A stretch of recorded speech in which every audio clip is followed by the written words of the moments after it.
10 years ago, in the middle of a city, some people were scared wanting to know what they were seeing in the sky, since suddenly, above Tokyo, the inverted castle appeared, and simultaneously, dungeons manifested all over Japan, and people awakened mana. With that, those particularly blessed with talent, such as mages, challenged the dungeons and gained wealth and fame. The talent of a mage is judged by the color of their mana. Normally, they show aptitude for a single color, but rarely bearers of two colors appear. For example, the younger brother of the MC, and this guy called Kurosaki Kai, is a bearer of two colors, blue and red, and at the moment, he is facing a demonic creature that then begins to unleash its power, and Kurosaki Kai gets excited realizing that the demon will not run away. Thus, the creature charges at the mage, who in turn activates his demonic spear skill and throws it at the demon, which, having no way to dodge, is hit directly. After the beast falls to the ground, Kurosaki Kai goes to the monster and picks up the drop it left. Meanwhile, someone is standing in a corner lost in thought, and Kai throws the drop on his head and asks him to be more attentive. As he approaches, he tells the guy to pick up the drop quickly. Kurosaki Kai is also called the Purple King and is at level 89, being one of the strongest mages. Meanwhile, the guy who is with the mage thinks that he, the older brother of the Purple King, is an incompetent without aptitude, being a complete colorless, something rare in the world they live in. Kurosaki Rei, level 1. But he knew that even so, he could not give up on becoming a mage, and that was why he had to work as a porter, since he had in mind that thanks to his brother's pity in his group, he was clinging to the naive thought that maybe, someday, he would awaken an ability. So he knew that believing in that thread of hope, he accompanied his younger brother into the dungeons. And as they explored the dungeon they were in, they arrived at a huge door. The other people in the group commented that they had finally reached the boss room, and that they thought, the way things were going, the boss should be easy. As soon as they passed through the door, they quickly began to observe their surroundings and soon noticed a being ahead. It was Kronos, the god of time and space, of unknown level. Kai, without paying any attention, got excited saying that the boss did not seem like much, then prepared his Demoni Mortis skill, and then launched it at the boss, who in turn took something from a subspace and, easily, with the sword he picked up, managed to completely repel the Purple King's attack. And worse, Kronos did not show any reaction when doing this, which left Kai very frightened, not understanding how his attack was so easily repelled. Then, Kronos releases an intense pressure with his gaze, and Kai feels this incredible pressure and is terrified. Unable to do anything, he is hit directly by an attack from the boss. His friends, at the same time, are horrified to realize that the incredible Purple King was easily defeated by a single attack. Rei, seeing his younger brother being eliminated, begins to panic, trying to understand what is happening. Then, he looks back, and, observing Kronos, questions whether the Purple King was really defeated. The others start running from the boss room in great fear, but they are also attacked and eliminated. Kurosaki Rei falls to the ground, unable to believe what he is witnessing. Kronos calls out to the MC, laughs, and wants to know if he is not a complete colorless. Rei clenches his fist tightly and thinks that it is not over yet because he has achieved nothing. Then he grabs his sword, and while standing up trembling all over, he thinks that he still cannot die. Kronos, with his overwhelming presence, comments that he found it very interesting that a nobody dared to face him, even being a colorless. Rei tries to remain calm and keeps thinking that he cannot give up there. However, the boss does not care and prepares his attacks. Then he comments that he will perform a test, but without giving the MC time, he strikes him with a powerful attack. Rei cannot believe that he has already been severely struck and cannot do anything, but the boss, in the blink of an eye, ends up eliminating him as well. However, he comments that he thinks he went a little too far. Then he uses his rewind skill, which makes the MC return intact before being eliminated. Rei does not understand and questions whether he was healed or something like that. The boss prepares his firepower and quickly launches his Flames of Despair skill. Rei faces a huge wave of flames coming his way, and while trying to do something, Kronos comments that this time he will give him some time to think. Then, he starts laughing and wanting to know what the boy will do. The MC looks back and sees a sword, and thinks that he knows mediocre attacks will not work. but that he believes the sword that the boss himself created could have an effect. Thus, he runs to it, grabs it, and prepares for the impact of the Flames of Despair skill. With this, Ray realizes that the blade of the sword can dissipate the flames, so he charges at Kronos. However, while advancing, his body begins to be burned by the intense heat of the flames. Ray tries to resist the pain. The boss just watches from afar until he is surprised by something. It is the MC driving the sword deep into the boss's chest. Ray, with much of his body burning, thinks he struck Kronos directly with his attack, but he, in turn, laughs and activates his rewind skill again. Ray is frightened to realize that he has returned to before striking his attack on the boss. While his wound is healed, Kronos comments to the MC that it was fine entertainment. Ray drops the sword on the ground, falls to his knees, and as he begins to panic, he thinks that everything he did was absolutely useless. Then he questions whether this is how he will be eliminated, until out of nowhere, he is very surprised by a system screen right in front of him, warning that the presence of a god of time and space has been confirmed, and the seal of the black skill is released. Kronos notices something strange, but the system continues warning the MC that the extra skill, Steel skill, has been acquired, and that the rewind skill of the boss, Kronos, has been stolen. Ray cannot believe the warnings and skills of his system, while the boss begins to suspect something, but without thinking twice, the MC uses the stolen rewind skill.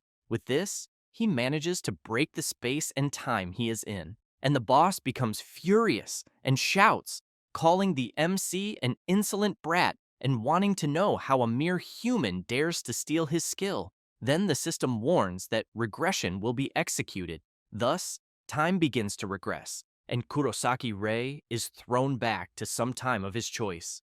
As soon as he awakens in a bed, he thinks that he desperately used the rewind skill, but questions what really happened. Then he sees his own reflection in the mirror and finds something strange, and as he approaches, he observes himself and, very surprised, questions whether it is his younger version. Then he wonders if it could have been a dream, until he looks outside through the window and, seeing the inverted castle in the sky, questions whether it is still white, since he knows that the previous night the inverted castle was dark, because he has in mind that the castle was completely white until 7 years ago, but was gradually stained by darkness, and that when it was completely dyed by darkness, the door of the inverted castle opened, and through the door was the god of time and space. Thus, Ray begins to understand. Then he remembers that in the fight with Kronos, he stole the rewind skill from him. Then, he takes his phone and as soon as he sees the date,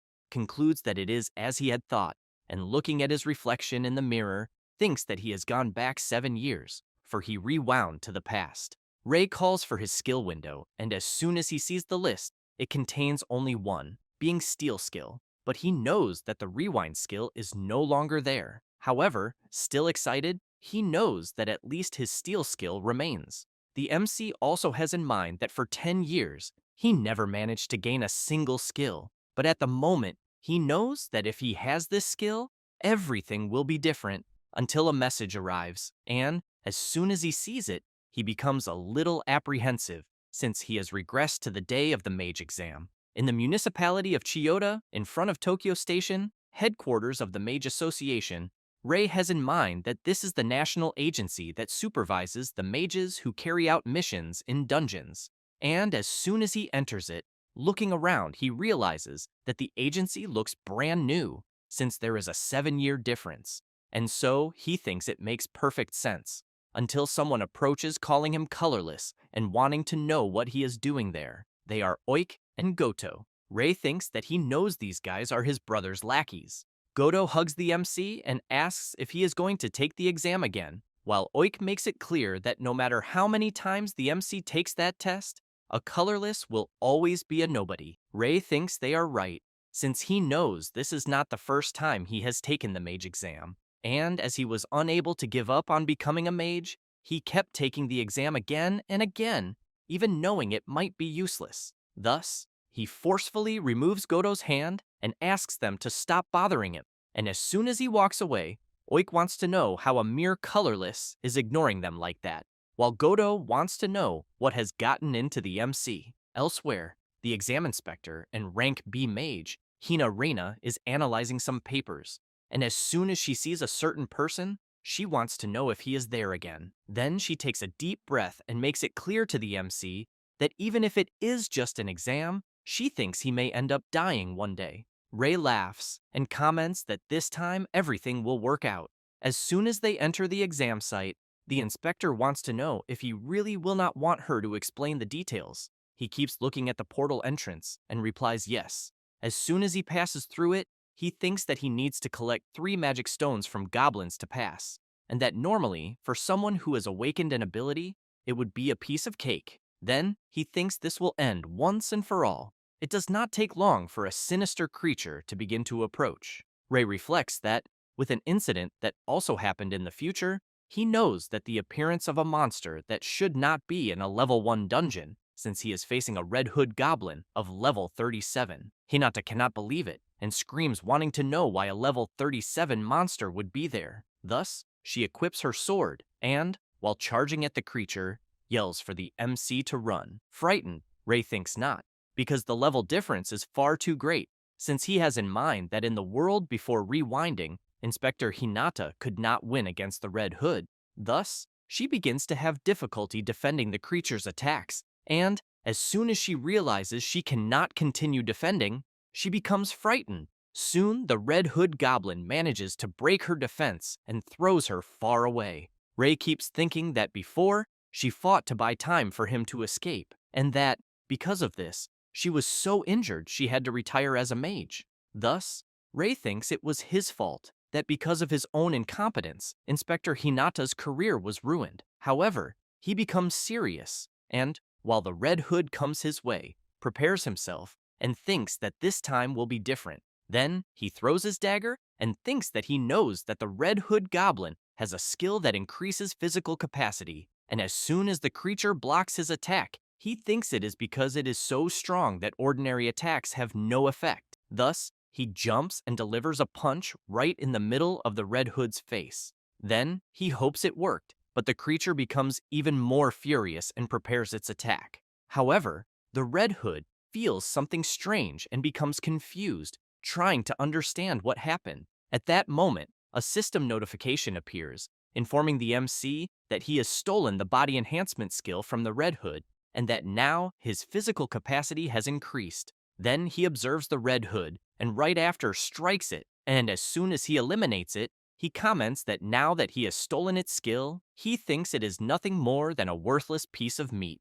The inspector, seeing this, is perplexed and questions how the MC managed to defeat a Red Hood with a single blow. Ray takes a deep breath and thinks that, as expected, his ability to steal other abilities is truly an incredible power. Hinata goes to him, calls him, and asks how he managed to do that. He feels very embarrassed and thinks that for now, it is better not to mention anything about his black abilities. So he replies that it was just a coincidence, which makes the inspector furious, asking him to stop lying. However, she changes the subject and comments that since irregulars have emerged, she thinks it is better for the exam to be canceled because she needs to report this to the agency. Until the MC turns as he notices something on the ground, and, while picking up a drop left by the Red Hood, he knows that it is not yet the time for irregulars to appear, but he comments to Hinata that he still needs 2 more mana stones. She immediately turns and, furious, yells that now is not the time to think about something like that. However, something begins to approach slowly, and as soon as Ray turns to see what it is, he sees some goblins and thinks it was just at the time he needed it most. The creatures do not care and charge forward, but before they can launch any attack, they are completely eliminated in a single blow. Hinata is once again surprised. Ray picks up the dropped mana stones and asks the inspector if he can keep them. She does not know what to answer. Later, at the entrance of the main headquarters of the Mage Association, Inspector Hinata hands the mage license to the MC, and, as soon as he takes it in his hand, he keeps observing. Then he begins to think that it took a long time for this moment to arrive, since he knows he was not capable of giving up on his dream of becoming a mage. He also knows that he was just a porter for 10 long years, but now he thinks he has finally become a mage, until he hears Hinata asking him to see the details about exchanging the mana stones. Ray has in mind that mana stones drop from monsters, and that they are also a valuable source of energy that does not emit carbon dioxide, and that they can also be sold to the association. As soon as he observes the details, Ray thinks that since he defeated a rank A monster, he knows this would be a generous source of profit. However, upon realizing the value he is earning for defeating the Red Hood, he widens his eyes and shouts, wanting to know if he will really receive 3 million won. Hinata replies yes, because after all, he defeated a Red Hood. Ray, still in disbelief, comments that he had no idea that mages earned such a huge amount of money. The inspector laughs and makes it clear that if it is him, she thinks he will receive even more soon. While she keeps laughing, the MC remembers something and comments that he has a request to make. After going to a reserved place and before a portal, Ray raises his hand and sees that the place is indeed reserved for him. Then he thinks that until now, he could not even dream of entering a solo dungeon. Then he remembers the inspector hospitalized after facing the Red Hood before rewinding, and that now she is safe and sound. Thus, he is glad and thinks that now he can change the future. Until, out of nowhere, someone uses a mana hand skill and grabs the MC. Someone approaches wanting to know what Ray thinks he is doing there. They are Goto and Oik, who want to know how a colorless like the MC thinks he has the guts to face a solo dungeon, and if by any chance he knows that this is against the rules. Ray says that he passed the mage exam and that therefore he has permission to enter a solo dungeon. Goto does not like hearing this at all and asks the MC to stop talking nonsense. Oik, however, grabs Ray's head and, furious, demands that he show his abilities then. Ray, while channeling his power, thinks that Oik's ability is one that compresses mana into physical form, being the mana hand, and that is why he knows that the extreme body enhancement he stole from the Red Hood will not be enough to get rid of it. However, he thinks of something, plants his foot firmly on the ground, and jumps, headbutting Oik right in the face, injuring his nose badly. Then the system informs that the MC managed to steal the mana hand ability, and that, because of this, the enemy's mana hand was deactivated. While the magic is dissipated, both Oik and Goto keep trying to understand what the hell is happening. Without hesitation, Ray activates his stolen mana hand technique and grabs Oik with full force. He begins to sweat cold and in disbelief asks the MC if he really awakened abilities. Goto takes advantage of Ray being occupied and charges forward, saying that he should not think of getting excited over so little, and as he approaches, he prepares his fireball. Ray activates his extreme body enhancement ability and completely dissipates Goto's fireball attack. He cannot believe that his attack was so easily dissipated. The MC takes advantage of the opening and charges with full force, landing a punch on Goto and throwing him hard against the wall. Oik is even more surprised to see that the MC also obtained body enhancement. Thus, the two keep watching Ray unleashing his incredible power and ask if he could really be a two-colored mage. The MC takes a deep breath and replies no, and, while channeling a new power into his hand, the system notifies that he has stolen Goto's fireball ability. With that, Ray, while holding his fireball, makes it clear to both of them that they forgot to mention one more ability. Goto cannot believe that the MC apparently possesses a third color, as he has never heard of such a thing. Ray prepares his attack and then launches it at his opponent, who has to jump to the side to avoid being hit. At that moment, Oik realizes that the mana hand skill that was restraining him has been undone. The MC, while preparing his fireball skill again, wants to know if they still want to continue the fight. Oik and Goto look at each other for a brief moment and then run away, screaming and begging the MC to forgive them. Ray breathes a sigh of relief and thinks that if his brother finds out about this, it will not end well, as he has always been treated like his brother's little dog.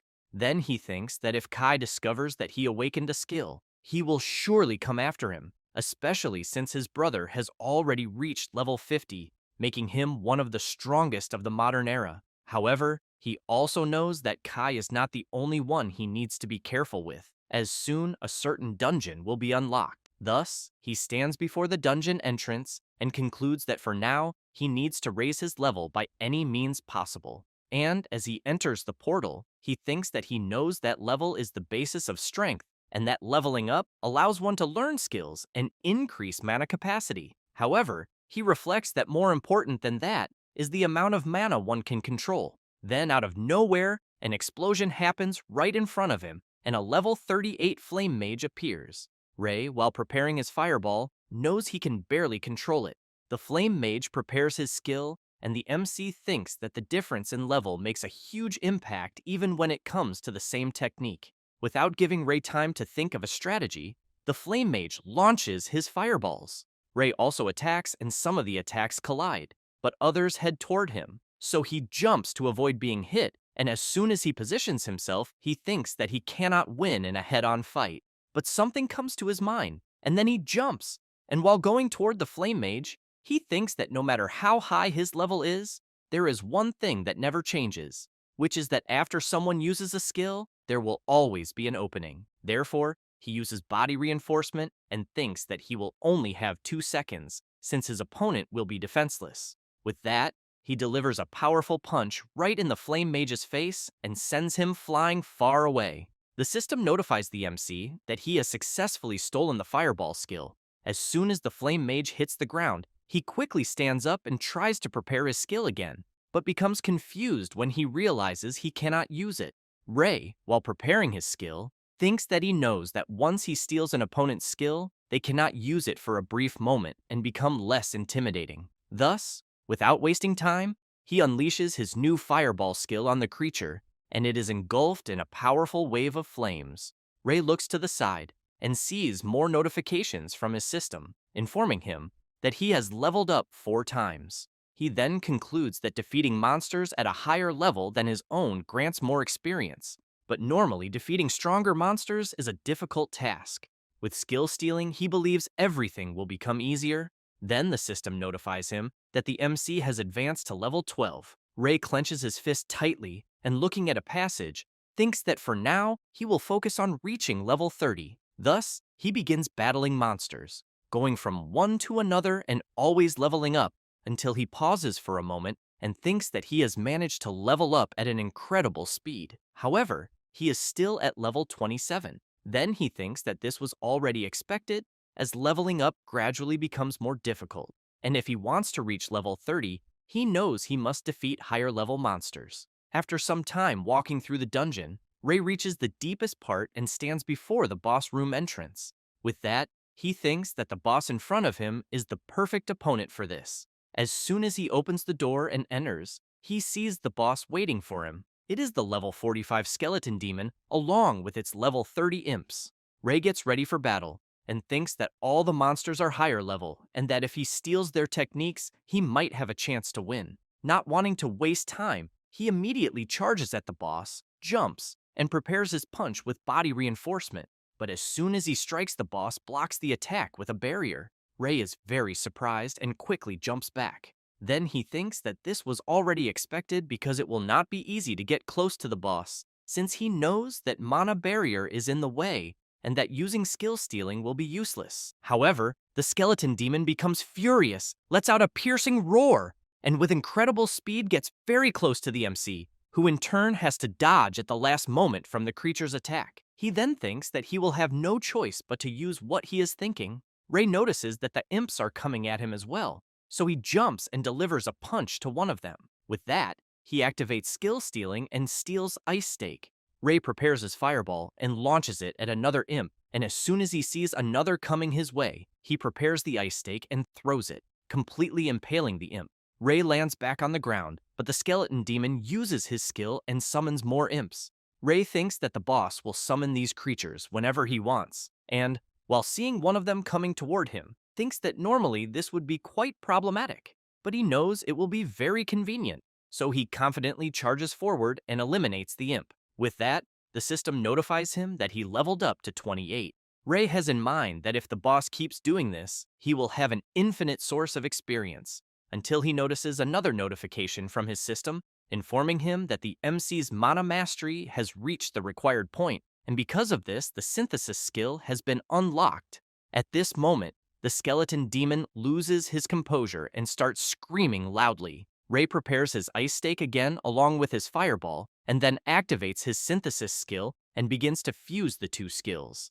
Then he jumps and goes all out at the boss while using the Fire Spear skill. The skeleton demon uses the mana barrier, resulting in a powerful clash between the two skills. but the boss's mana barrier begins to crack, and soon after the MC manages to break it. He then uses his body enhancement skill and delivers a powerful punch right to the skeleton demon's face.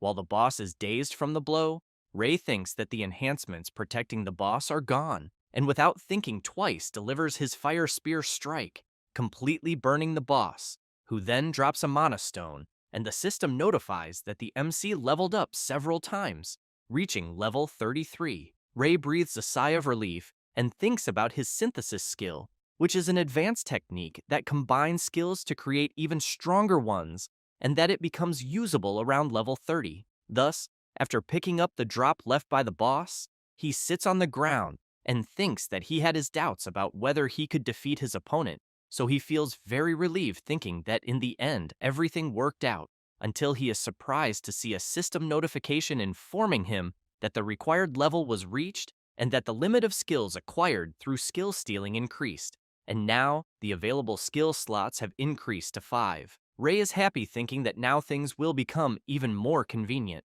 After some time, as soon as he leaves the dungeon and returns to the agency entrance, he hands in the mana stone he obtained. Hinata is very impressed and shouts, wanting to know if the MC really managed to defeat the skeleton demon alone, and is even more surprised to learn that Ray is already at level 33 in just one day. He becomes embarrassed and comments that he thinks it was just a matter of luck. Hinata becomes a little suspicious and comments that leveling past 30 in a single day, that so-called luck he is talking about, is a little beyond the existential plane they live in. Ray just gives an awkward laugh. The inspector also emphasizes that with his current level, he can become a rank B mage without delay, until Kurosaki Kai arrives and is surprised to see his brother there. Then, arrogantly, he wants to know if his brother is really a rank B, because he does not think a mere little dog could achieve such a feat.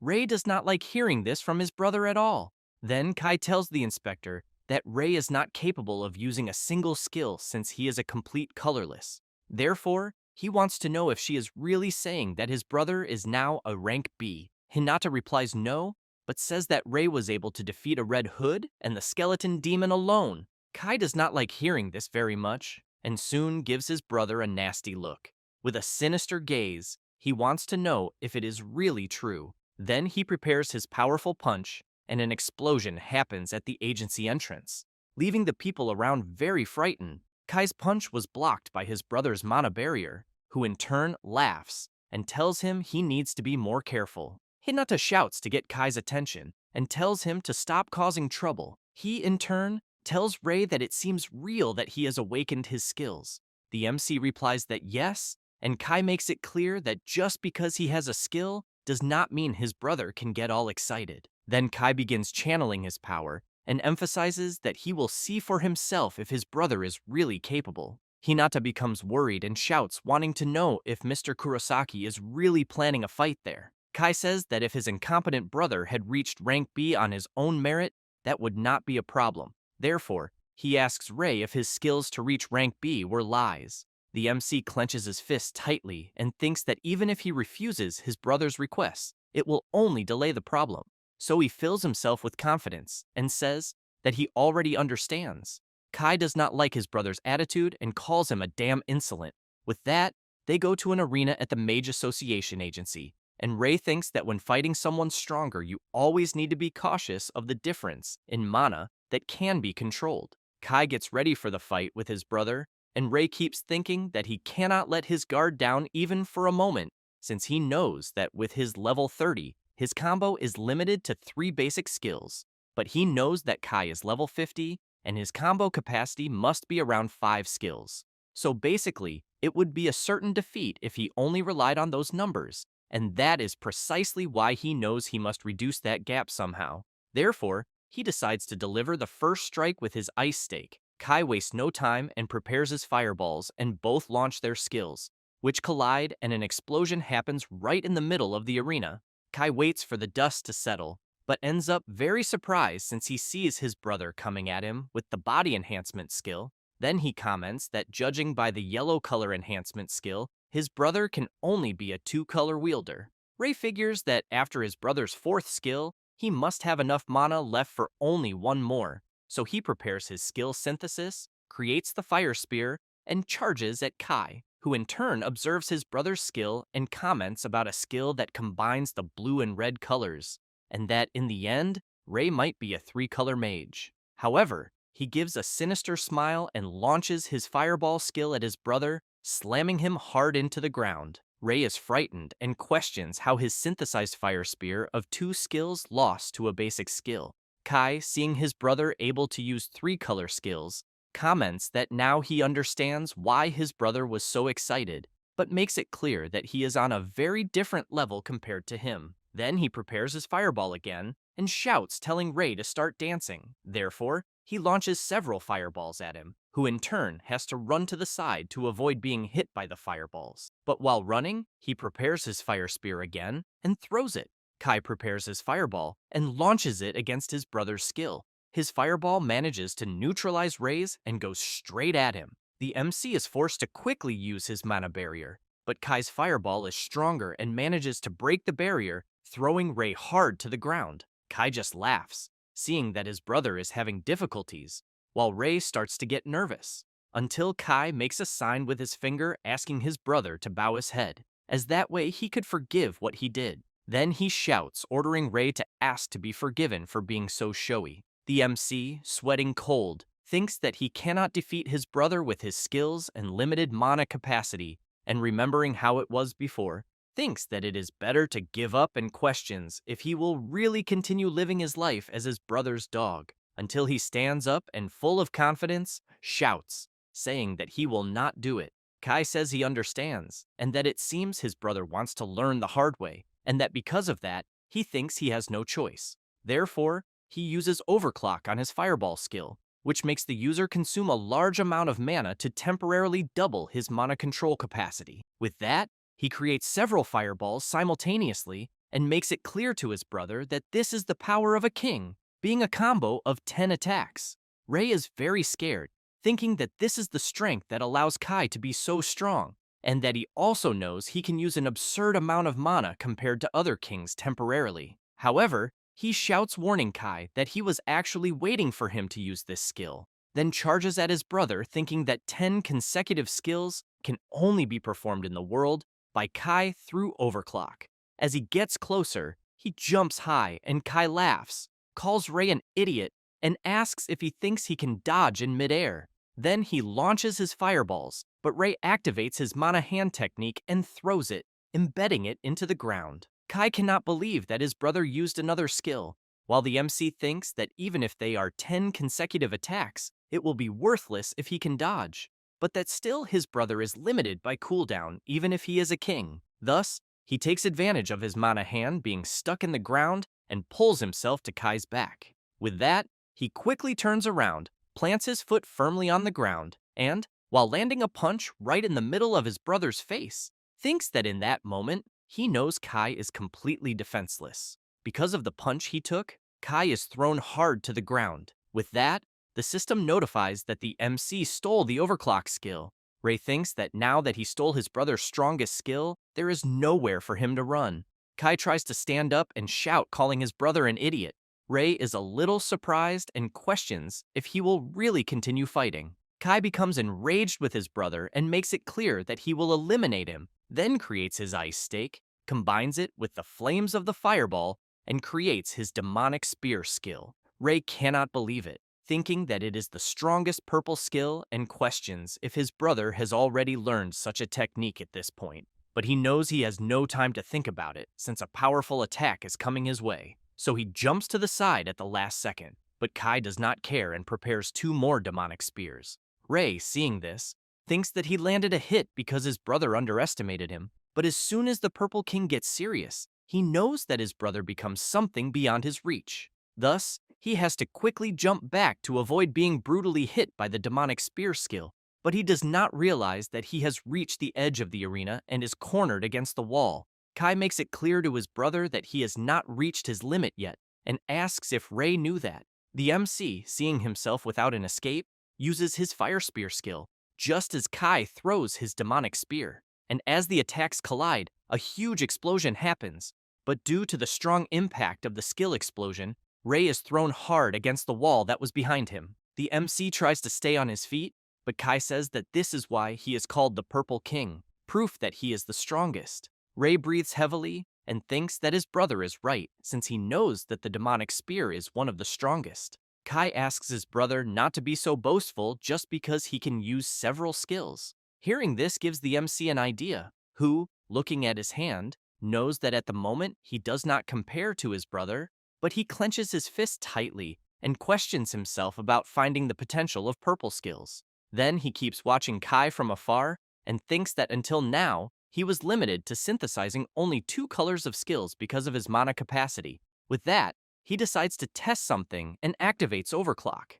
the skill stolen from his brother. Kai cannot believe it, seeing Ray using his technique and questions if this is really possible. The MC, while seeing a system screen appear in front of him, thinks that now his mana capacity has doubled. The system notifies that the MC's mana capacity has been increased due to the activation effect of Overclock, and the black synthesis skill has been unlocked. Ray becomes excited to know that he unlocked a new skill at the moment he needed it most. Kai, while preparing his fireball, keeps watching his brother and wonders what he is planning. Ray keeps watching the power flow into his hand, as he has in mind that this is the 3-color synthesis that no one has ever achieved before. Thus, he begins to merge the red skill with the blue, and finally the yellow skill, forming a new dark power, the Abyssal Flame. Kai cannot believe he is seeing a black mana power. Ray thinks that the basic mana colors are blue, red, and yellow, and that he always heard from people that he was not suited for any of these 3 colors,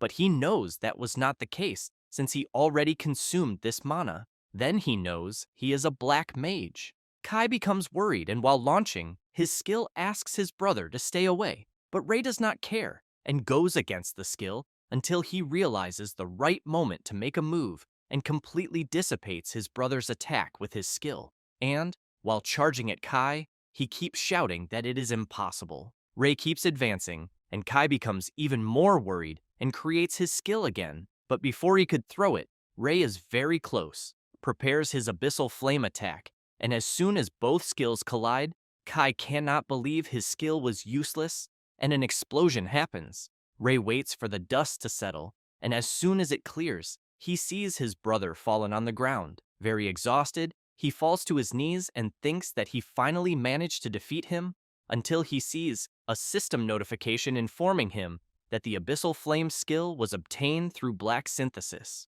Ray keeps thinking about its tremendous power until Inspector Hinata opens the arena room door and immediately wants to know if Ray is okay.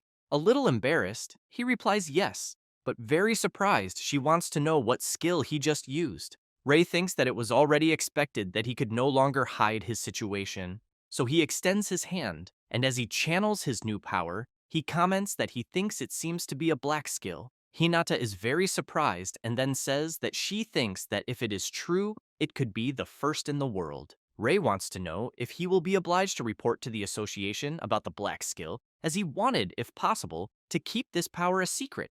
Hinata becomes confused with Ray's request, but emphasizes that this would be the same as losing a great opportunity. Ray also does not understand and asks her to be clearer. Hinata says that the strongest mage of each color receives the title of king, but that, in short, since the MC is the only black mage in the world, he would be considered the Black King. Ray keeps thinking about it, but ends up saying that for now, he thinks he is not interested in that, and thinks that it is not as if his level would suddenly rise just by becoming king, until he looks to the side, and seeing his brother defeated on the ground, wants to know if he will be okay. Hinata says that he is a king, and therefore will recover soon, even with all the injuries.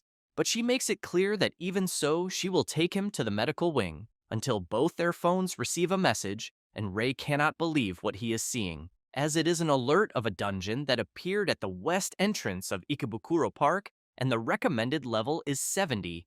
Hinata cannot believe it either, but Ray knows the time has come because he has in mind that it is the Ikebukuro dungeon, and its recommended level is 70, and that even though most kings are around level 50, in the first week they realized how weak they were, and as a result, the Ikebukuro dungeon was abandoned. However, this was the starting point of a tragedy since the dungeon break occurred. Rei knows that at that time something like that was still unknown, and that if a dungeon is not conquered within a certain time, the monsters will come out of the portal. With that, the Ikebukuro dungeon was the first recorded break, and because of that, the city of Tokyo became filled with monsters. Many people lost their lives. Rei knows he cannot allow that tragedy to repeat, and that he needs to stop the dungeon collapse somehow. So he tells Hinata that he will conquer the Ikebukuro dungeon. She is very surprised and says that even if it is him, it is still dangerous. Then she explains that only mages of at least rank A are allowed to enter a dungeon with a recommended level above 50. Rei thinks he is lucky because there is still some time before the dungeon collapses. So he wants to know if the next rank A exam is next week. Hinata, a little intrigued, replies that yes. Therefore, the MC says that he will reach rank A in time for the exam. Hinata is surprised and says that it makes sense because with his skills, she thinks he would have no problem passing the exam. Rei wants to know if there will be any problem. Hinata explains that to take a promotion exam for rank A, it is necessary to clear a rank B dungeon in a group first, and that in other words, the MC will need to find a group in 1 week and clear a rank B dungeon. After that, some time passes, and the MC is devastated with no hope at all, since he completely forgot what Inspector Hinata had said about him having to form a group. And as soon as he clicks on the messages on his phone, he sees several people wanting to know why they would join him, a complete colorless. Then he thinks that apparently news about being colorless has already spread. He also knows that he has 1 week to explore an unexplored rank B dungeon, and that he thinks it will most likely be difficult to clear it alone. Therefore, he takes a deep breath and questions what he will do, until he hears someone calling another person. It is a woman with 2 more friends telling another person that she can bet she will make her work hard. The MC watches the 3 speaking rudely to the other and questions what is happening.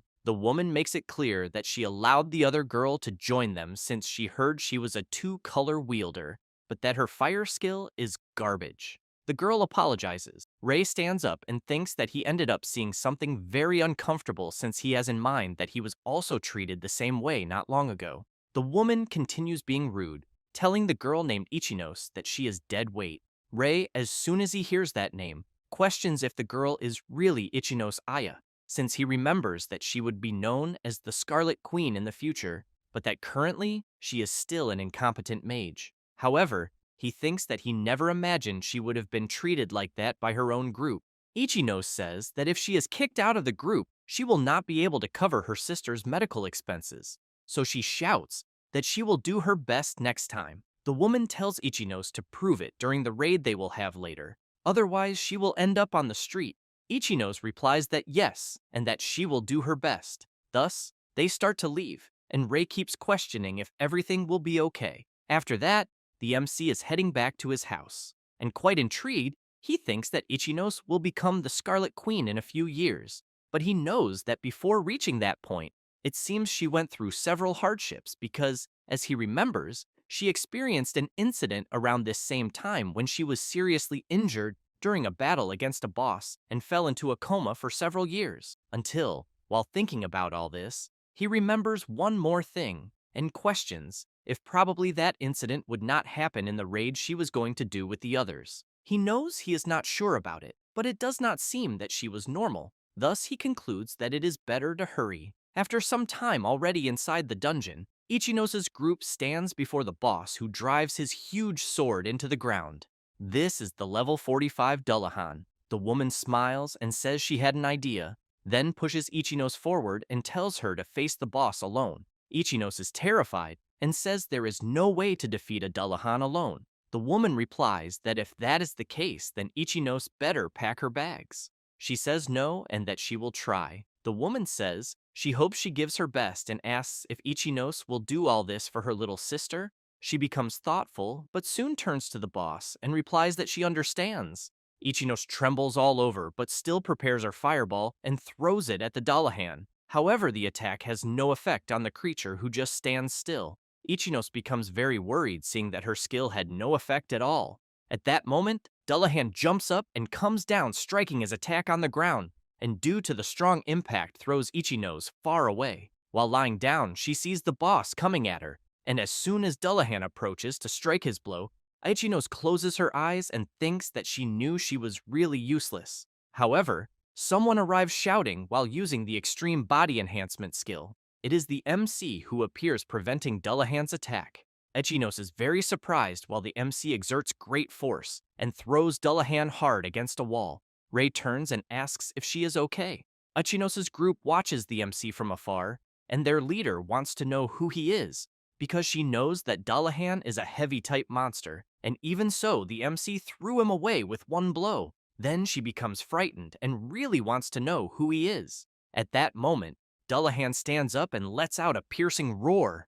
Rei thinks that this was already expected, that his blow was not enough to defeat the creature. Then he observes Dullahan and notices that his armor has a reinforcement ability, and that normal attacks will not be able to penetrate it. So he charges forward, and as soon as he dodges Dullahan's attack, he thinks that he will steal his ability and nullify it. Then he uses his skill absorption technique, but as soon as he focuses on Dullahan, he realizes that it did not work and ends up receiving a blow that throws him back.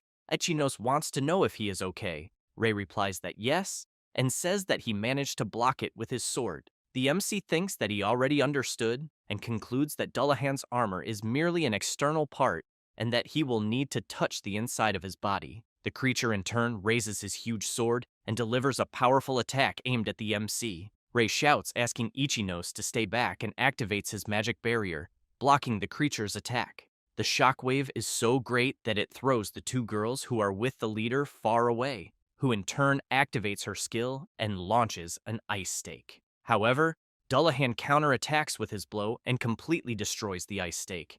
The woman cannot believe it and is hit by the attack, being thrown hard against the wall. Rei looks at the boss and questions if his ice stake really did not work. Thus, he prepares his skill synthesis and thinks that he needs one that will go beyond Dullahan's reinforcement power. Ichinos is very surprised to see that the MC is using black mana. Rei prepares his attack, as does Dullahan, but the boss attacks first, and the blow goes straight at the MC, who waits for the attack to get a little closer and immediately uses his Abyssal Flame skill, completely dissipating Dullahan's attack. And due to the powerful strength, the attack continues toward the creature, who as soon as it is hit head-on, has his armor beginning to crack, and a huge explosion happens around him. Dullahan, with not much left to do, ends up being defeated and soon drops an item as it disappears.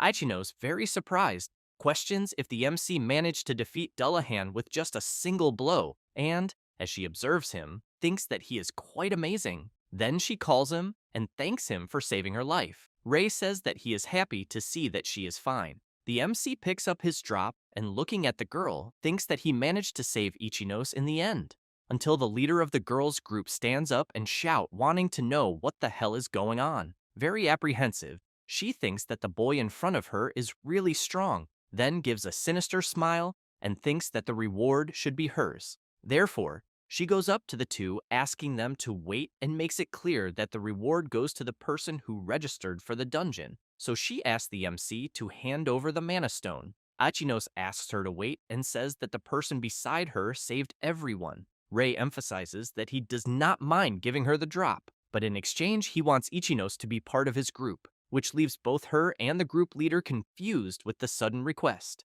Rei smiles and, looking at Ichinos, stresses that he only wants that if she wants it.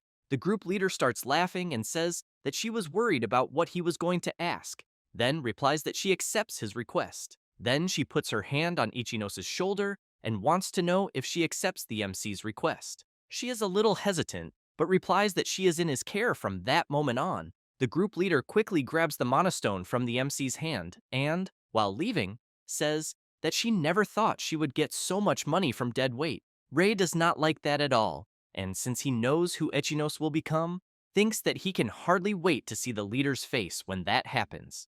Until Ichinos asks the MC for permission and thanks him for the invitation. He becomes embarrassed, apologizes, and explains that he ended up making her leave the group so suddenly, then wants to know if she is sure that everything is okay. She replies that she is just a burden, but ends up being surprised when she hears the MC saying that it is okay, and sees him extending his hand and saying that she will become much stronger than those who abandoned her. Ichinos wants to know if she will really get strong. Ray nods, implying yes, and then says that before going there, he had seen her at the association and ended up overhearing her whole conversation. She remembers the scene she had to go through and feels a little sad.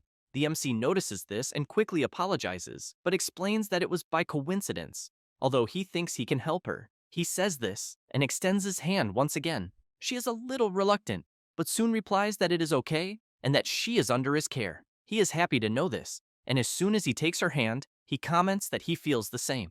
Therefore, the next day they go to the entrance of a dungeon, and while stretching, Ray comments that it is time to conquer a rank B dungeon. Ichinos wants to know if by conquering the dungeon they are going into, they will be able to take the rank A exam. Ray replies that it is exactly that, but emphasizes that it is not just that. He then explains that inside the dungeon they are going into, there is a key that can make her stronger. She is intrigued about the key and thinks that as long as she gets stronger and raises her rank, she should be able to gather money for medical expenses. She then raises her head and calls the MC to move forward. Therefore, both enter the rank B Crystal Cave dungeon, and it does not take long for something to catch Ichinos' attention, who quickly points ahead and asks the MC to look, since they are facing several black wolves. Ray steps forward and asks her to leave it to him. Then Ray uses body enhancement and charges at the creatures in front of him. He lands his first blow on one of the black wolves, and with his incredible speed, keeps eliminating several very quickly. Ichinos is impressed watching the way the MC fights, and thinks that the Isoyama group she was part of was strong. But seeing the way Ray fights, she thinks he is on another level, and by observing him more closely, concludes that they are not even close to Ray. After dealing with the black wolves, they keep walking through the dungeon, and Ray turns and tells her about their objective there, and that he will give her full support.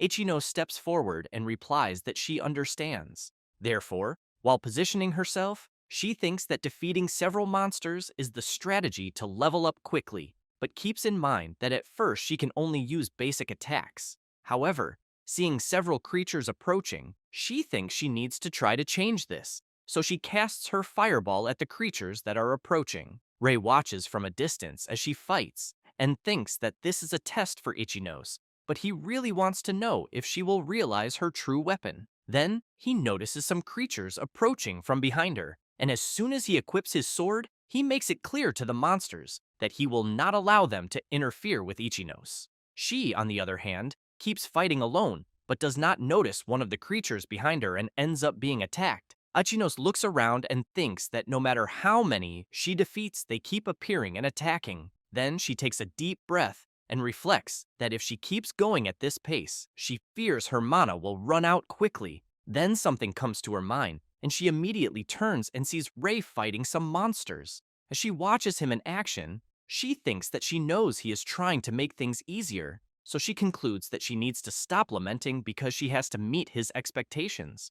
Therefore, she prepares her fireball again and keeps eliminating several monsters whenever she can. In this way, she starts leveling up several times, until while casting her skill, she begins to notice that her mana is not running out. Ray notices this too and thinks that it was already expected since he had in mind that Ichinos was made for long battles, and that her greatest weapon is her amount of mana. At that moment, Ichinos notices a system notification and is very surprised at what it is since the system is notifying that the furnace has been unlocked. After that, it does not take long for them to reach the boss room of the Crystal Cave, and they come across the great level 52 slime. Ray steps forward and charges at the creature, and while striking his attacks, he shouts, asking Ichinos to use the skill she just unlocked. Without hesitation, she uses the furnace and her body is enveloped by an intense flame. She is very surprised to notice this and questions if it really is her power.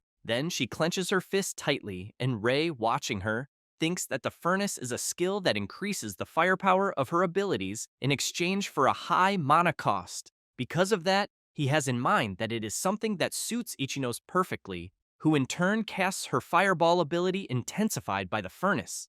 And the MC is very impressed with her power and thinks that she is even more incredible since he knows that with her tremendous amount of mana combined with the furnace, with that power, he thinks that Ichinos will definitely become the Scarlet Queen. After defeating the Great Slime, Rei comments to Ichinos that she did a great job. She takes a deep breath and says that she was very surprised to begin with, then laughs and makes it clear that this is all thanks to him. She says this while the MC keeps looking at the damage she caused to the cave wall with her power. After leaving the dungeon, Ichinos comments that they finally completed the condition to participate in the Rank A exam. Rei replies yes, but thinks that finally it is time for his promotion, and that he knows he will achieve it no matter the cost. On the day of the promotion exam for Rank A, Hinata is explaining that first, they will evaluate the combat potential of each one and pair them with someone for a simulated battle. Rei thinks that he is finally at the promotion exam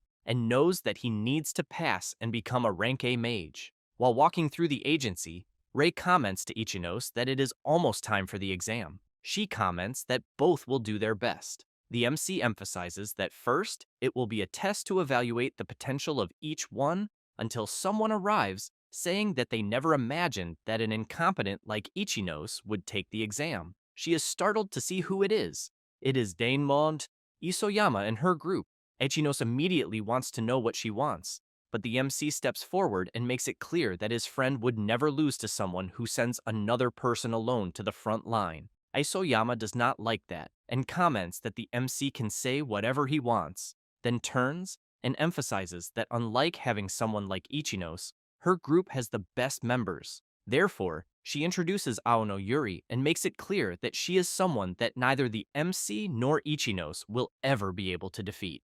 Rei is surprised and questions if it really is Aono Yuri since he has in mind that he remembers hearing that name in his past life, and that there was an occasion where she completed a very difficult dungeon without even realizing it, and that after that, her name became known. While continuing to think that at the moment he believes her ability should still be around Rank A, she quickly approaches, calls the MC, and comments that he seems to be an interesting person. Rei is a little surprised to hear this, and Ichinos notices and immediately wants to know if the MC is finding something strange. Aoonyo, as soon as she hears the name of the MC, is intrigued and wants to know if he is Kurosaki Kai's brother because she heard that the Purple King was defeated by someone. Then, she points her finger at the MC and asks if it was him who defeated the Purple King. While Rei thinks that she knows things, Ichinos cannot believe what she just heard and asks her friend if it is true. But Aono turns saying that she does not care about that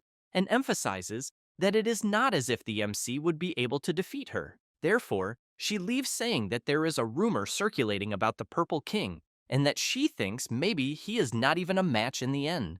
Rei smiles and thinks that Aono is a very intriguing person. After that, already at the training field of the Mage Association Agency, a guy comments that they will evaluate the combat potential of each one using the artificial golem at his side. He then explains that the golem in question is coated with a special stone much stronger than common stones, and that therefore everyone should give their best without fear. That said, he calls Kurosaki Rei to be the first. As soon as the MC approaches, the golem immediately enters battle mode. Rei prepares his fireball, and some people around start laughing, wanting to know if the boy is really going to use fire magic against a golem. While charging at the golem, Rei has in mind that he knows very well that any ordinary fire magic would not be able to defeat such a thing, and as soon as he dodges the golem's attack, he prepares his skill synthesis and unleashes the fire lance that hits the golem right in the head and opens a tremendous hole in it, which soon after falls hard to the ground, and the examiner shouts saying that the golem's destruction has been confirmed. The people who were laughing cannot believe what they just saw, and question if what they saw was a two-colored attack. Iono says that the MC fused fire with blue mana to increase the power of fire magic. After that, Ichinos is at the mana evaluation, and the examiner asks Ichinos to put her hands on the crystal to assess her mana quantity. Isoyama comments that she should be ashamed of herself. Ichinos, after placing her hand on the device, releases an incredible amount of power throughout her body. Isoyama and the others are left open-mouthed, not believing what they are seeing. Then, Isoyama starts thinking that Ichinos must at least be cheating because she does not think Ichinos could have that tremendous amount of mana. It does not take long for the simulated battle test to begin, and the examiner announces that they will start, thus announcing that the first battle will be between Ichinos and Isoyama. While Ichinos takes a deep breath to focus on the battle, Isoyama is thinking that she will show everyone the fraud that Ichinos is. As soon as the instructor shouts asking them to start, Isoyama wastes no time and casts her ice stake magic. Ichinos waits for the attack to get a little closer, and as soon as she prepares her fireball, she throws it towards the ice stakes, and the skills collide, and a huge explosion happens, completely shattering the ice stakes. Isoyama is shocked and comments that she never expected Ichinos to have a skill with such firepower, then wants to know what the hell is going on. However, Ichinos does not want to afford to prolong things and prepares her fireball, which makes Isoyama very scared. Then Ichinos casts her skill, but Isoyama uses her magic barrier blocking the attacks and shouts asking Ichinos not to underestimate her. While she keeps blocking the attacks, Isoyama thinks that Ichinos really is an idiot because her attack is too simple, and she thinks she will just wait for her to finish and then counterattack. However, the attacks keep coming without stopping, and Isoyama finds it strange and questions why Ichinos has not stopped attacking yet. Rei, watching his friend fight, has in mind that once Ichinos, with her massive amount of mana, starts an attack, he knows that it is not a simple magic barrier that will stop her. Therefore, Ichinos intensifies her attacks more and more, and Isoyama's magic barrier starts to suffer several cracks, and it does not take long for the barrier to be completely broken, forcing Isoyama to run so as not to be brutally hit. However, due to the impact of the explosion, some debris ends up hitting Isoyama's head hard, knocking her out. With that, the instructor shouts, announcing that the winner is Ichinos. She, in turn, is very happy to know that she actually managed to defeat Isoyama in the end. Rei goes to her and congratulates her for the great job, highlighting that it was a beautiful battle. Ichinos, all excited, comments that this is too good to be true, and while wishing him good luck, someone approaches. Rei thanks her and sees who the person he will battle is. With that, the instructor shouts, asking Kurosaki Rei and Aono Yuri to get ready. The MC comments that in the end, his simulated battle opponent will be her, because he thinks it will be very interesting. Aono points her finger at the MC and asks if there is any reason for him to be taking the exam, because she feels as if he is more prepared for this than the other participants. Hence, the reason for her question. Rei says that he has something he needs to do more than anything, so he gets serious and makes it clear that is why he cannot lose there. Aono becomes thoughtful, but soon smiles, and releasing her power, says that she is very strong and asks if the MC knew. Rei grabs his sword and replies that he knows very well, but still wants to win. Aono comments that she already expected that and that she thinks he really is an interesting guy. Therefore, the instructor shouts, asking the two to start the battle. Aono uses her skill and says she will attack first, then launches her ability at the MC, who in turn tries to defend himself by countering the strikes coming his way. While defending, he thinks that mana conversion is a rare skill that allows the user to manipulate mana freely. Then, he notices something coming from above and quickly jumps to the side to avoid being hit directly by Aono's skill. She laughs and makes it clear that he did well to dodge that attack, but Rei does not care and charges at her. She makes it clear that she cannot allow him to reach her so easily, so she launches more attacks. Rei uses his magic barrier to block the attacks and then delivers a counterattack, but she manages to dodge. The MC tries to take advantage of her being in the air and uses his skill synthesis, throwing his fire lance.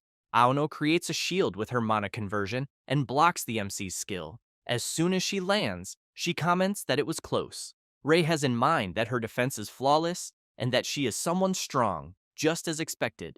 Ichinose, at this moment, is very apprehensive watching her friend's fierce fight.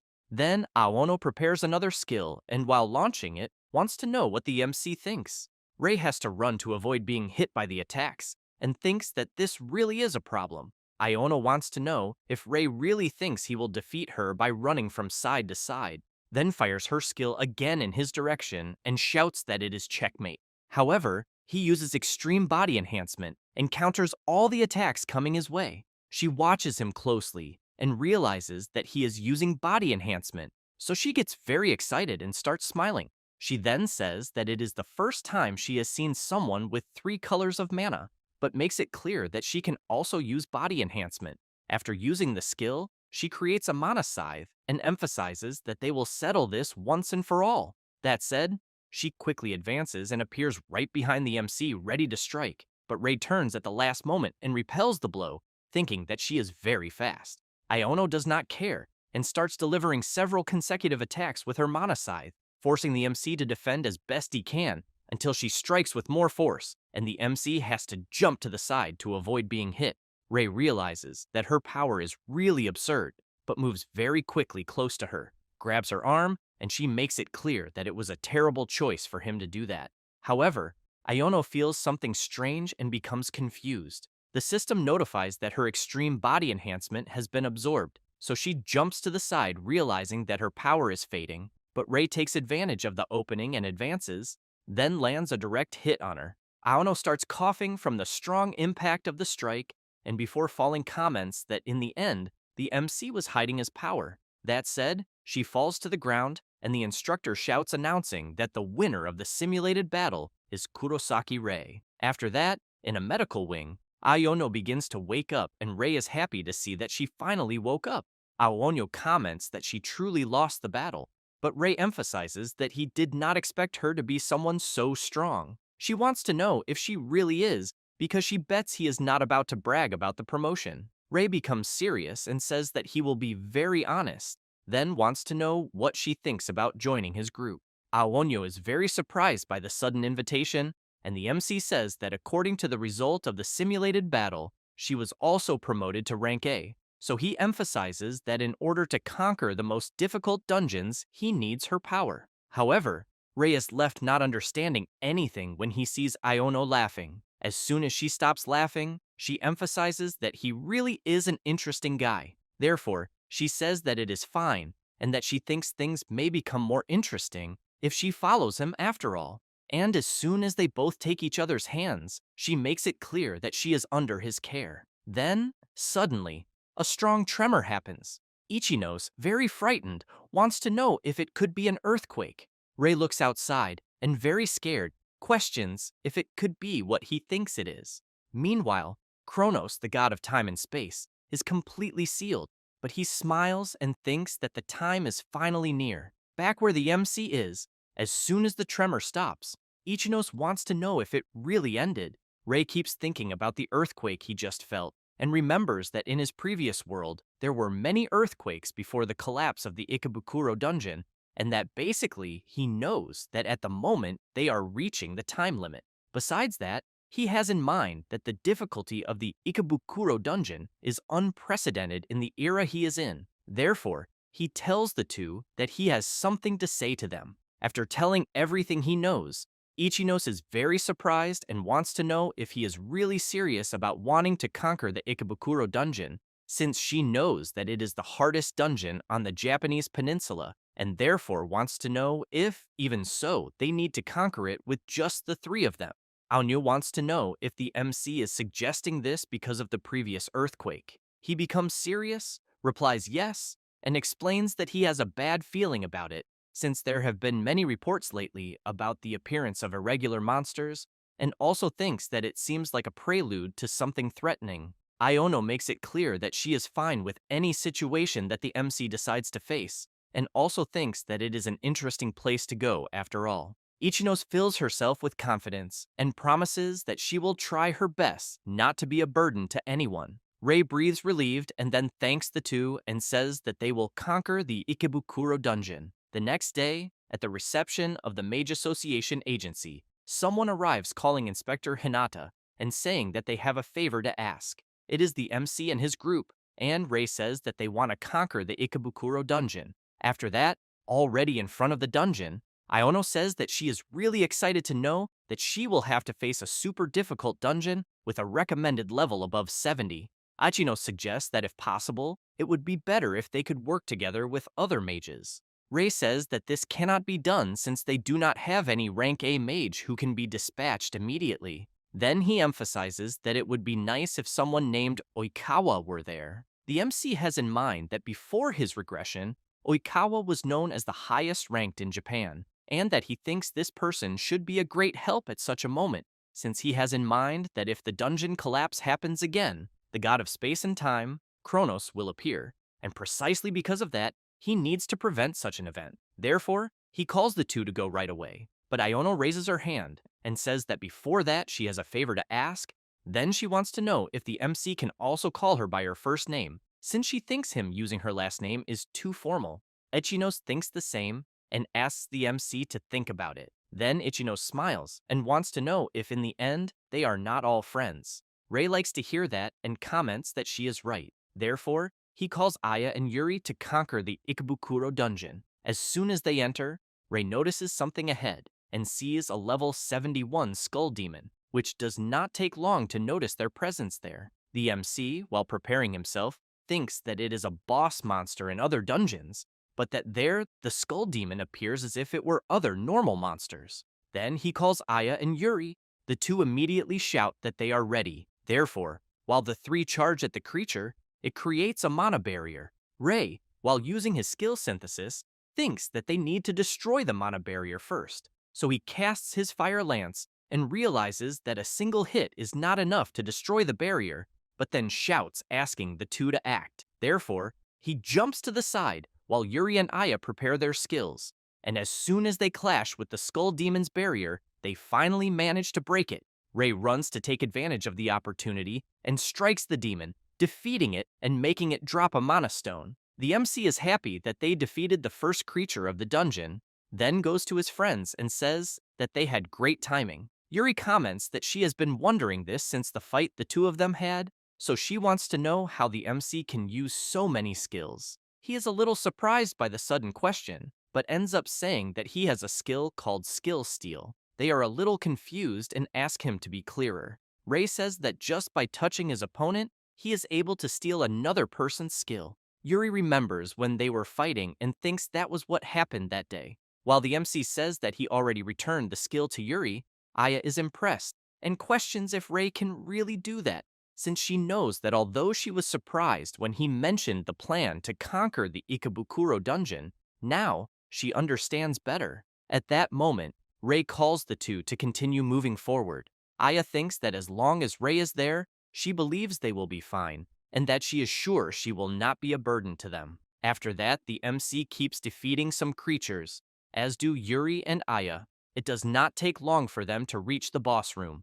Aya, a little apprehensive, comments that the rumble of the ground is getting louder and that she knows a boss monster is strong, but wants to know if they will really be fine. Rei says that everyone's level there went up while they were on their way to the boss, and that is why he thinks it should be possible. Aya comments that she thinks he is right, but stands still for a brief moment, thinking that she knows it is true that Rei is getting stronger after each fight and that Yuri is also getting used to fighting, and because of that, she knows that at least she needs to support them. Then suddenly, something crashes hard on the ground right behind Aya. Rei and Yuri turn around scared, and something quickly goes toward Aya, who with nothing much she can do is grabbed by something and taken away from her friends who are left shouting in concern for her. What took Aya is the enormous boss of the Ikebukuro dungeon, the level 89 Reaper. The MC is very scared, thinking that he knows the boss should not be able to leave its own room, so he questions what the hell is going on.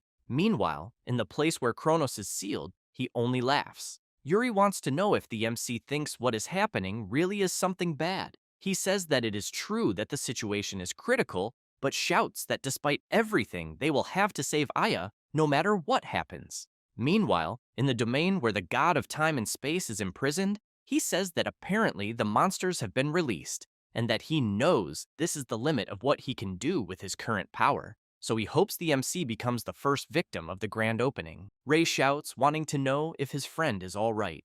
Imprisoned, she tries to answer that somehow she is, but she thinks that although she can block, she cannot escape, and that she did not want to be dead weight for her friends. Rei notices that she managed to conjure a mana barrier around herself, but thinks that even for Aya, who has a great amount of mana, there is a limit, and by observing her from afar, he knows that he needs to use his abyssal flame, but thinks that Aya might get caught in the crossfire, and because of that, he has to find a way to save her. Therefore, the MC makes it clear to Yuri that he will try to draw the boss's tentacles' attention, and that she should try to save Aya in the meantime. She replies that it is fine, and emphasizes that it is not as if she had another choice. That said, the two charge at the boss, who quickly tries to strike the MC, but he manages to dodge at the last moment. Ray is frightened to realize that a normal attack from the creature has such destructive power, so he thinks that there is no way he can afford to be hit directly. After returning to the ground, something begins to happen on his back, and a tentacle bursts from the ground heading toward him. Aya is frightened, worried about Ray. The MC uses his mana hand, grabs the wall in front of him, and pulls himself to dodge the tentacle, then thinks that it was close. At that moment, Yuri comments that this amount of distraction is quite enough, so she jumps near where Aya is and strikes one of the tentacles, trying to imprison Aya with her mana scythe. However, both the MC and Yuri are surprised by something, since the boss is using a strengthening skill on one of the tentacles. With that, Yuri is forced to retreat, and as soon as the MC goes to her, he wants to know if Yuri is okay. She replies yes, but while the two face the boss, she wants to know if Ray does not think something is strange. He agrees with her and thinks that monsters with tentacles normally have low defense. However, he has never heard of one having a strengthening skill, and besides that, the creature also left its own room, and therefore he really thinks something is strange. Meanwhile, the god of time from where he is continues just observing. At that moment, the MC notices the boss preparing its next attack, and comments that unfortunately, they do not even have time to think. Then, both Ray and Yuri have to defend themselves as best they can from the boss's tentacle attacks.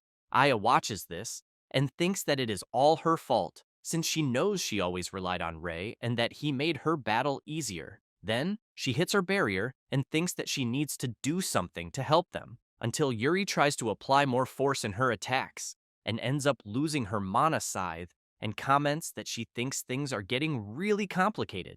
Ray starts to get worried, thinking that both of their mana is almost exhausted since they are fighting all the time. And looking at Aya, he thinks that if everyone's mana were in perfect condition, things would be different, until he gets an idea. Then he shouts, asking Aya to use her mana fusion on them. She is a little confused, and Yuri wants to know if that skill is not useless because it consumes a large amount of mana, while they keep defending themselves from the boss's attacks.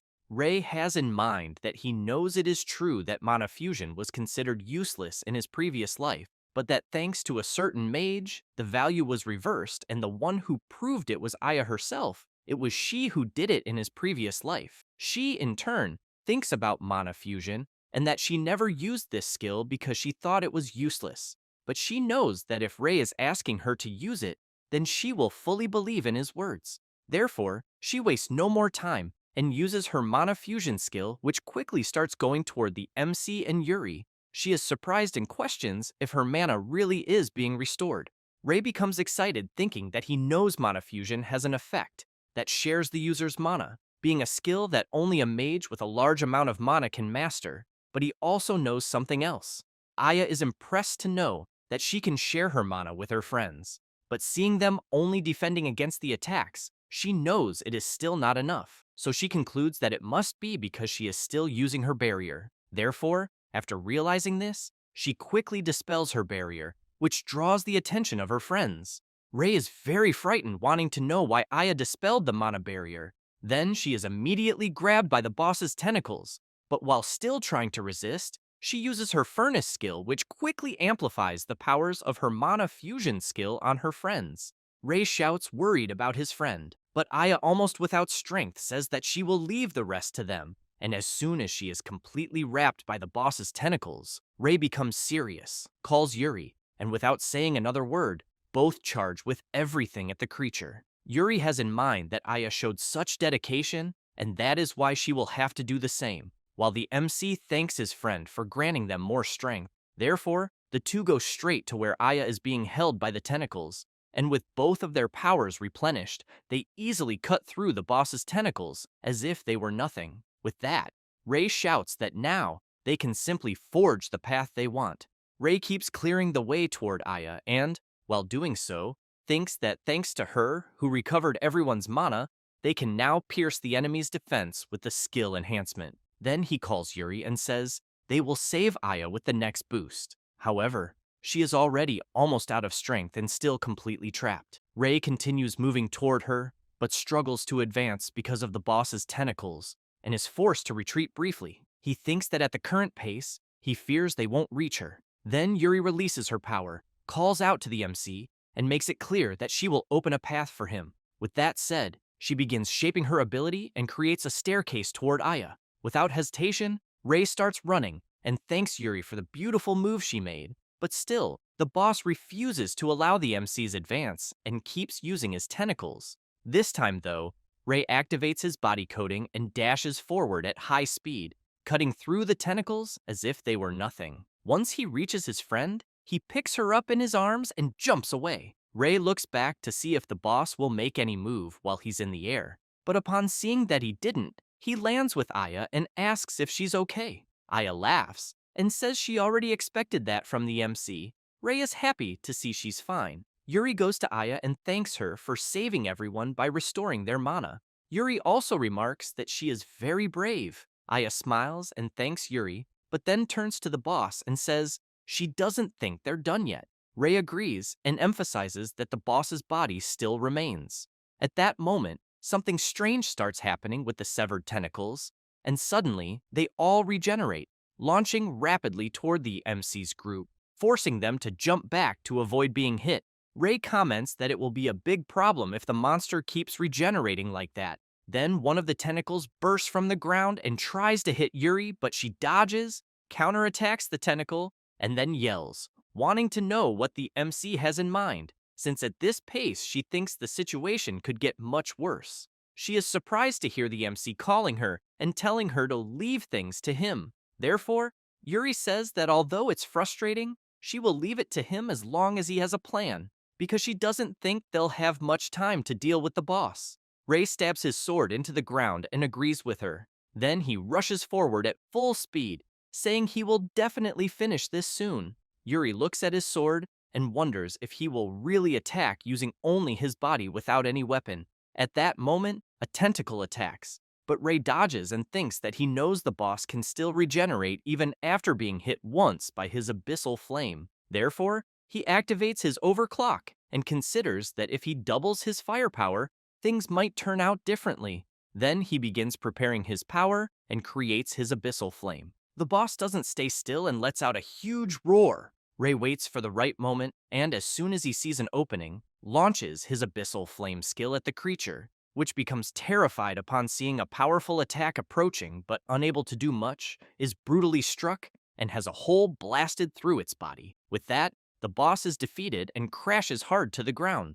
Rei breathes in relief, seeing that his attack succeeded. Elsewhere, the god of time and space is very surprised to see his creature defeated. He thinks he never imagined the Reaper would be beaten. He then becomes angry and, still observing them, decides that he will make sure none of them leave alive. While Aya is excited to see that the MC managed to eliminate the creature, she doesn't notice something strange happening behind her, and a strange power begins emerging from the defeated creature, rapidly advancing toward the MC's group.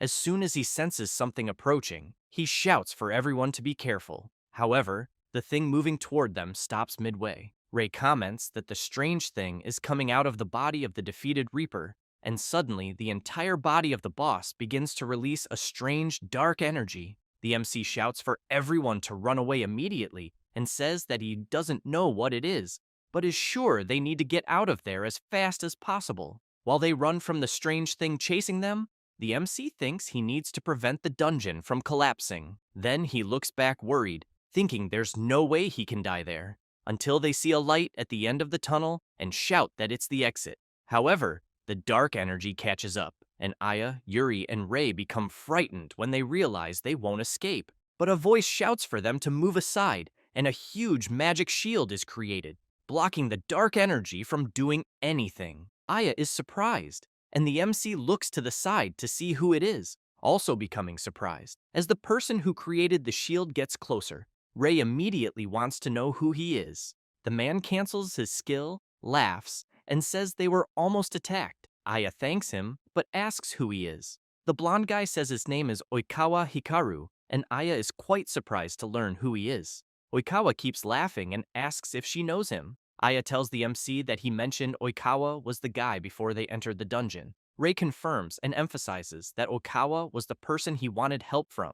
He thinks that Oikawa is currently stronger than any of them since he is a rank S mage, and he also remembers that Oikawa was known as the Yellow King in his previous life, Then he reflects on his barrier skill and thinks it's really powerful, since without it, the situation could have gotten out of control. The blonde guy says that when he entered the dungeon, the situation looked bad, but he's glad he arrived in time. He also explains that he went to another dungeon at the country's request, and that someone there told him about the situation. Ray becomes intrigued and wonders who could have told him, but quickly remembers Hinata yelling at him for being reckless, and concludes it could only have been her. Oikawa becomes serious and asks if the MC is the brother of the Purple King. Ray is surprised to hear that he knows his brother, so he immediately asks if Oikawa knows him. He replies that he's heard of him many times but wasn't very interested, though he adds that the MC doesn't need to worry about that. Ray says he understands and thanks him for the help. Oikawa laughs and says it's fine, and that he didn't do much. Then he emphasizes that the MC did well in defeating the dungeon boss. At that moment, the drop left by the boss begins to shine intensely, and a dark stone falls to the ground. Oikawa walks to it, picks it up, and says that if the mana stones are this large, the boss must have been strong. With that said, he tosses the stone to the MC and congratulates him. Ray is surprised and immediately asks if it's okay for him to keep the drop. Oikawa says that regardless of what happened, it was the MC who conquered the dungeon. Before leaving, he says he looks forward to the MC's future achievements and is sure he'll get even more excited soon. After Oikawa leaves, the MC's group is very surprised by this entire turn of events, and afterward, they all head to the association building. As soon as they enter, Aya says Oikawa is quite peculiar. Ray agrees and emphasizes that he thinks Oikawa might just be an easygoing person or someone with too much free time. Hinata sees the MC and shouts his name, very worried, wanting to know if he's okay. She says she was worried since he took too long after requesting permission that morning. Then she makes it clear that, besides that, the dungeon he went to is recommended for level 70 and above, making it more dangerous than the others. However, she changes the subject and asks how his conquest progress went, and if he has already cleared the area near the entrance. Ray places the boss's drop on the counter and says they ended up completely conquering the dungeon. Both Hinata and the other inspectors are shocked when they see the drop. Then she shouts loudly, wanting to know how that's possible. After that, some people are watching the news that someone has conquered the Ikebukuro dungeon and are surprised, wanting to know who did it since it's a level 70 dungeon. Elsewhere, a bald man yells for someone to schedule a meeting with the dungeon conqueror and also with the association. Later, Aya is thinking that she can finally cover her sister's medical expenses after conquering the dungeon, and while giving an interview at a press conference, she knows she's very grateful to the MC who invited her. Isoyama sees Aya's interview on a big screen, and one of her colleagues calls her, asking if that's Aya. Isoyama is completely stunned, thinking this must be a lie. Kurosaki Kai sees the news that his brother is the dungeon conqueror and immediately becomes furious, thinking his brother is a bastard. Meanwhile, someone is receiving a message from another person asking if it's really true that a colorless one conquered the Ikebukuro dungeon. Then that same person comments that the MC has become a huge scandal and that apparently he's grown stronger. The conversation continues for a while, and finally, the mysterious person sends another message saying that the weakest person conquered the hardest dungeon, which is quite interesting. Oikawa, standing atop a building, messages someone else saying it's exactly as he expected. Meanwhile, the MC is walking through the city and looking up at the dungeon he conquered, thinks it's a good thing he managed to prevent the Ikebukuro dungeon from collapsing. But remembering the help he received, he clenches his fist tightly and concludes he only succeeded because everyone helped him. Then, he turns around and, very serious, thinks that he needs to get stronger no matter what. With that, 3 days pass, and at the association, Hinata sees the MC and immediately informs him that the association is full of people talking about him lately. Ray feels embarrassed and says that's quite shameful, but he changes the subject, calls Hinata, and wants to know if she had something to tell him. She says his group received a request to conquer a certain dungeon. They're surprised, and the MC wants to know why since they've just advanced to rank A. Hinata replies that yes, and showing a document, she explains that it's probably because of their Ikebukuro dungeon conquest. Ray knows that dungeon explorations are usually requested by mages themselves, and that the association only allows such requests to be made to a limited number of mages.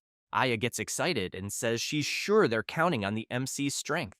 Ray smiles awkwardly and says no, since he wasn't the only one requested, but he turns, intrigued, and wants to know who the requester is. Hinata apologizes and says the superiors ordered everything to remain secret. Yuri says that since it's an interesting mission, she wants to know why they can't accept it. The MC emphasizes that it's a request made through the association, so he doesn't think it seems suspicious. Hinata calls the MC and also tells him that, in addition to what she mentioned regarding the request, it seems that a rank S mage will accompany them. Thus, the next day, everyone is gathered, and the MC says the place where they'll meet the mage accompanying them is there. Aya wants to know what kind of person it could be. Then they turn as they hear someone calling them. It's Oikawa, who arrives saying they'll be working together on the dungeon conquest. Everyone is very surprised to find out that Oikawa will be joining them. After everyone enters the dungeon, Ray says he never thought Oikawa would be with them. He laughs and says he knew from the start and just wanted to surprise them, but adds that he's still excited about it since the whole world is paying attention to the conquest they'll achieve together. Aya emphasizes that she thinks Oikawa is a very carefree person. Ray says that regardless, he knows Oikawa is a rank S mage, but he calls him and says he heard there's a complicated mechanism inside the dungeon they're in. Oikawa confirms and explains that, based on the patrol team, they said there was a wall of fire blocking the way. Aya is intrigued to hear that, and the MC wants to know how they'll handle the situation. Oikawa starts showing off and says it will be with his barrier skill, since that means while he's there, a wall of fire will be nothing. Watching him brag nonstop, Ray thinks that so far, Oikawa seems to be a pretty friendly guy, but wonders why he finds everything so easy. Then the blonde guy emphasizes that everyone there will understand once they see him in action, and asks them to think of him as carrying them on a big ship. However, something catches the MC's attention as he sees several huge insects coming at them. So he shouts to everyone that a monster wave is approaching and they'll have to fight. The MC becomes serious and thinks it's the perfect time to see how strong a rank S mage really is, but ends up stunned when he sees Oikawa trembling in a corner. The blonde guy, shaking all over, says he's terrible against insect-type monsters. Aya shouts for him not to say that so proudly since he had claimed he would carry everyone there like a big ship. Ray makes it clear that they have no choice but to handle it themselves. With that said, as the insects get closer, the MC shouts for everyone to get ready for battle. Aya wastes no time and activates her fireball, and as soon as she throws it at the creatures, Yuri takes the opportunity to move forward, saying that these insects are nothing compared to the monsters they fought before. With that, she activates her mana conversion and begins defeating several insects. Ray watches the remaining ones closely, prepares his skill synthesis, and creates the fire spear, then throws it and hits multiple insects at once. Oikawa, still in the corner, is impressed by the MC's power. Aya gets excited and says they did it. Ray replies yes, and comments that everyone did a great job. A bit embarrassed, Oikawa walks up to them and says that apparently he ended up being saved, but while trying to explain that he really hates insects, something watches them from afar, and Ray feels like he's being observed. He quickly shouts for Oikawa to be careful because several monsters are charging at him. The blonde guy becomes serious, activates his skill around the wolves, and in the blink of an eye, all the creatures are severely struck. The blonde guy smiles and says that this is his square box skill. Then he shrinks it around his ability, forming a magic cube, and when it falls to the ground, everyone is surprised by Oikawa's skill, who then picks up the small cube and says he hates surprise attacks. Ray quickly approaches the blonde guy and asks for an explanation about the skill. Oikawa says his skill is called Square Box and that it's one of his barrier abilities. Then he emphasizes that it can't be used against a very large enemy, but in return can neutralize the creatures that appeared there. He smiles and says it's quite convenient. Ray recalls having heard of it before, but thinks the skill he just saw is truly amazing. Then the blonde guy calls everyone and says they need to keep moving, and while walking away humming, the MC thinks that so this is the strength of a rank S mage. After walking a bit through the dungeon, they reach where the fire barrier is, and the blonde guy emphasizes that this is the place reported by the superiors. Aya says it's really hot there, and the MC wants to know if they really have to go through it. Oikawa replies yes, but tells everyone to stay calm because he'll handle it. He then creates a barrier over the wall of flames, opening a passage. He smiles and tells everyone to proceed. As they pass through, everyone finds what he did amazing. And once they cross the barrier, the MC tells everyone that the hole ahead is the passage to the boss room. Then he turns and asks if everyone is ready. After everyone answers yes, he gets excited and says they're going in. With that, the group heads toward the boss room. But Oikawa is thinking about the MC and wanting to see if he lives up to what the report stated, as he's quite eager for that. As soon as everyone enters the boss room, they realize the place is very hot, and the MC becomes worried because it's truly unbearable. Then a creature slowly approaches. It's a level 68 Flame Claw Tiger. Ray quickly draws his sword and thinks the boss is quite intimidating. The creature starts releasing power and creates a massive fireball. The MC shouts for them to set up a magic barrier, but Oikawa says it's unnecessary. The boss wastes no time and fires its attack, but the blonde guy defends it with his skill, and the MC is very surprised to see Oikawa's ability. He smiles and says he'll keep up with their pace using his barrier and leave the creature to them. Ray turns and says he understands and that they'll take care of the boss, but he thinks they shouldn't underestimate the creature since even the barrier could be destroyed if hit too many times. He then wonders if he should attack with his abyssal flame, but upon observing the boss more closely, he realizes that won't be possible since flame claw tigers are fast, and besides that, it's a high-rank monster, and the mana cost of using a dark ability is very high. Therefore, as he advances, he thinks he needs to finish the boss with another magic, and that for this reason, he'll act first, but tells his friends to try to find an opening and attack. Ray activates his extreme body enhancement, jumps, and as soon as he faces the boss, it tries to hit the MC, but he dodges the attack and counterattacks the creature.